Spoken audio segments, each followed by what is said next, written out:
السلام علیکم. بچے کو کنٹینیوسلی اور کانسٹنٹلی اس میں کانفیڈنس انسٹل کریں.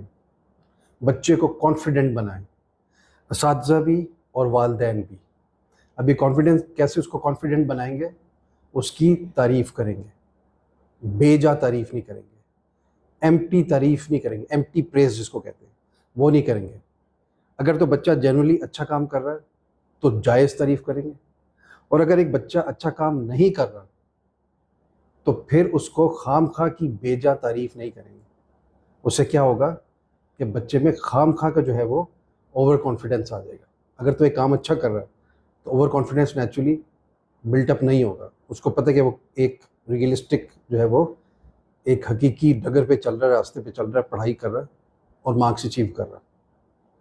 لیکن اگر ایک بچہ جو ہے وہ کنٹینیوسلی پڑھائی ٹھیک نہیں کر رہا، یا بعض دفعہ یہ ہوتا ہے کہ ٹیچرز مارکس زیادہ دے دیتے بچے کو اور بچے نے کام اتنا اچھا نہیں کیا ہوتا، تو اس سے کیا ہوتا ہے کہ بچہ جو ہے خام خواہ کا انکریج ہو جاتا ہے. کام اچھا نہیں کیا اور مارکس اس کو اپنے زیادہ دے دیے. ایسا بھی ٹیچرز کرتے ہیں. اور ایسا بھی ہوتا ہے کہ بعض دفعہ اسٹوڈنٹ نے بہت اچھا کام کیا ہوا اور اس کو جان بوجھ کے مارکس نہیں دیتے.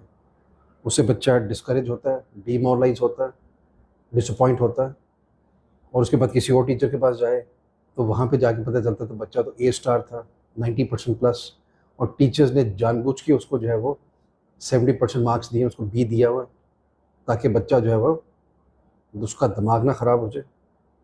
تو یہ چیزیں جو ہے وہ اساتذہ بالکل نہیں کریں. جتنے جو جائز اسٹوڈنٹ کے مارکس بنتے ہیں اتنے ان کو دیں اور ان کی جینوئن پریز کریں، جو وہ حقیقی اور جائز تعریف. نہ بے جا تعریف کریں، نہ بالکل ہی جو ہے وہ دوسری ڈائریکشن میں تعریف کرنے سے اجتناب کریں. تو ایک ایکویلیبریم، ایک بیلنس مینٹین کریں. Thank you.